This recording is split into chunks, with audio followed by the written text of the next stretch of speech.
Cancer यानी कर्क राशि वालों के लिए चीजें हो तो रही हैं, लेकिन बहुत अटक अटक कर हो रही हैं।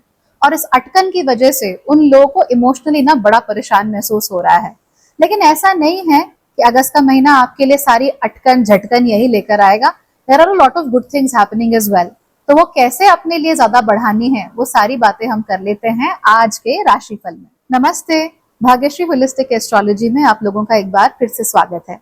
यहाँ पर हम बात करते हैं पॉजिटिव, इंस्पायरिंग और होलिस्टिक एस्ट्रोलॉजी की, यानी कि एक ऐसा ज्योतिष जो कि आपके पॉजिटिव पॉइंट्स को मैक्सिमाइज कर सकता है और आपके नेगेटिव पॉइंट्स को मिनिमाइज करने में आप लोगों की मदद भी कर सकता है। चैनल अच्छा लगता है तो सब्सक्राइब करना, शेयर करना, और अगर चाहो तो मेंबर बनकर सारे वीडियोस दूसरों से पहले भी देख सकते हो। यही नहीं, 4 अगस्त से मेरी एस्ट्रोलॉजी लर्निंग क्लासेस शुरू हो रही हैं। If you want to learn astrology, come join मी।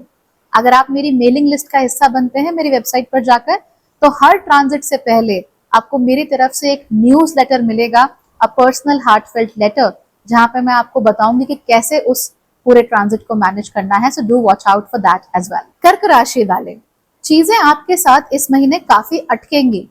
यानी कभी तो ऐसा लगेगा कि वो आगे बढ़ रहे हैं, प्रोग्रेस हो रही है, और कभी एकदम से ऐसा लगेगा क्योंकि सारी प्रोग्रेस खत्म हो चुकी है, आगे नहीं बढ़ पा रही है। तो प्रॉब्लम्स इस तरीके से आपको देखने को मिल सकती हैं इस महीने में। लेकिन याद रखिए कि इस महीने आप लोग जितना ज्यादा सोचेंगे उतना ही ज्यादा सफर भी करेंगे, क्योंकि ये जो अटकन हो रही है ना, ये आपको बता रही है कि आपका जो वर्ल्ड व्यू था, आपने जिस तरीके से चीजों को देखा, शायद वो तरीका सही नहीं था। शायद आपने बहुत ज्यादा इमोशनल तरीकों से चीजों को देखा, जिसकी वजह से आपने कुछ गलत धारणाएं बना। तो इस महीने आप अपने इमोशंस को प्रोसेस करते रहेंगे कि मैं क्या सोच रहा था, क्या सोच रही थी, मैंने क्या सोच के क्या किया, क्या सोच के क्या नहीं किया, so on and so for. इस तरह की चीजें बहुत कॉमनली देखने को मिलती हैं। हालांकि इस समय पर आप हर चीज क्वेश्चन करना शुरू कर दोगे। प्यार आपको प्यार नहीं लगेगा, नफरत आपको नफरत नहीं लगेगी, इज्जत आपको इज्जत नहीं लगेगी, गुस्सा आपको गुस्सा नहीं लगेगा, बेइज्जती आपको बेइज्जती नहीं लगेगी। समवेयर और the other you are processing your emotions in such a way कि आप लोग इमोशनल रिएक्शन देने के बजाय अब बिल्कुल न्यूट्रल पेस पे आ गए हो। अब आपका ध्यान इस बात पे है कि मैं और मेरे कर्तव्य वो क्या हैं, मैं अपने कर्तव्यों को कैसे निभाऊं, मैं अपने कर्तव्यों को कैसे पूरा करूं।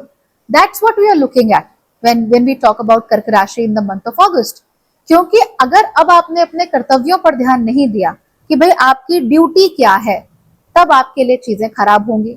और जब तक आप इमोशन इमोशन में क्या सोचता हूं, मैं क्या फील करता हूं, ऐसा वैसा करते रहोगे ना, तब आपको तकलीफ पे तकलीफ बढ़ती चली जाएगी। सो इस बात का मेरी ध्यान रख। इस महीने हो सके तो अपने इमोशनल प्रोसेसिंग को रात के समय के लिए ही बचा कर रखना। दिन के समय पर आपकी जो भी ड्यूटीज हैं, आपका जो भी काम आपको करना है, केवल उसके ऊपर फोकस करो। बाकी चीजों के बारे में सोच कर दोपहर के टाइम पे आपको कुछ नहीं मिलने वाला। So you should have laser focus, laser precision of what you want to achieve. यही नहीं, आप लोगों को इसमें नहीं इस बात का भी खास ख्याल रखना होगा कि अब जो चीजें पीछे छोड़ी जा चुकी थी, जिन चीजों पे आपने काम नहीं किया, खास तौर पे जो आपका लाइफ पर्पस है, आपको उस तरफ मुड़ना ही पड़ेगा। Now there is no stopping you, you have to go towards your life purpose. कोई बहाने नहीं चलेंगे। हाँ, आप लोगों की एक आदत जरूर है कि आपको मालूम भी हो कि मुझे ये काम करना है, तो भी आप उस काम को परफेक्टली करने के बारे में सोचते हो कि इसको सबसे अच्छे तरीके से कैसे किया जाए, सबसे परफेक्ट रिजल्ट कैसे निकल कर आए, सबसे परफेक्ट हमें आंसर कैसे मिले। But let me tell you one thing, perfection एक तो कुछ होता ही नहीं है। जो आप सोच रहे हो ना दिमाग में, वैसा नहीं होता परफेक्शन। दूसरी बात यह कि अगर परफेक्शन होता भी है तो आपको उसको पाने के लिए थ्योरी में कुछ नहीं कर सकते। You have to do it via practice. अगर कोई बहुत बड़ा शेफ भी है तो वो श्योर है कि खाना ऐसा बनेगा क्योंकि उसने कई बार उस चीज की प्रैक्टिस की है, इसलिए नहीं क्योंकि उसने थ्योरी में सोचा कि ऐसे होगा। So practice will make you perfect. Don't think कि मैंने दिमाग में सोच लिया, दिमाग में थ्योरी बना ली, रिसर्च कर लिया तो अब सब चीजें ठीक हो जाएंगी। ऐसे नहीं होता। You have to put it into practice. अगर आप लोग शादीशुदा हैं या रिलेशनशिप में हैं, इस समय पर आप अपने पार्टनर के साथ पूरी तरीके से ऑब्सेस्ड रहेंगे। हर वक्त आपके मन में उन्हीं के ख्याल चलते रहेंगे, हर वक्त आप उन्हीं के बारे में सोचते रहोगे। But let me tell you one thing, उनके बारे में केवल सोचिए मत, उनको मैसेज भी कीजिए, उन्हें कॉल भी कीजिए, उनसे बात भी कीजिए।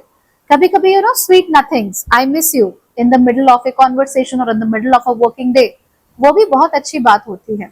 तो ये जो कॉन्वर्सेशन का फ्लो है आपको इस महीने बनाए रखना है, केवल सोचना नहीं है। You have to really go out with them, really spend a lot of quality time with them. अगर आप लोग सिंगल हैं, इस समय पर आप लोगों के मन में एक गहरा अवसाद आ सकता है अबाउट बीइंग सिंगल, कि मेरे साथ कोई नहीं है, मुझे भी कोई अपना चाहिए, मुझे भी कोई दुख सुख शेयर करने के लिए चाहिए।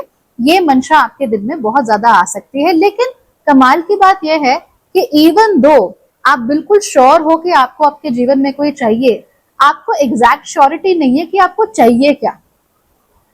सो एक पार्टनर चाहिए, एक स्पाउस चाहिए, बट उस पार्टनर से आप क्या उम्मीद करते हो, उसको लेकर अभी आपको क्लैरिटी नहीं आ रही है, because your emotions are going through a lot of processing. कोई बात नहीं, आपको इमीडिएटली डिसीजन लेने की कोई जरूरत नहीं है। टेक योर टाइम, थोड़ी क्लैरिटी लाइए अपने दिमाग में कि आपको कैसा पार्टनर चाहिए और आप किस तरह के व्यक्ति के साथ जेन्युइनली खुश रह सकते हैं।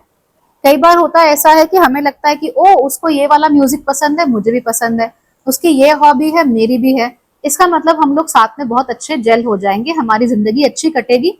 लेकिन इसे कंपैटिबिलिटी नहीं कहते हैं। कंपैटिबिलिटी के लिए और भी बहुत सारे फैक्टर्स होते हैं जिनको हमें काउंट इन करना पड़ता है। So give yourself some time, process your emotions, things will be okay. पैसों के मामले में कोई बहुत बड़ी प्रॉब्लम आप लोगों को नहीं होने वाली है। इनकम आपकी सामान्य ही बनी रहेगी, तो कोई बहुत बड़ा छप्पर भी नहीं फटने वाला, कोई बहुत बड़ी प्रॉब्लम भी नहीं होने वाली।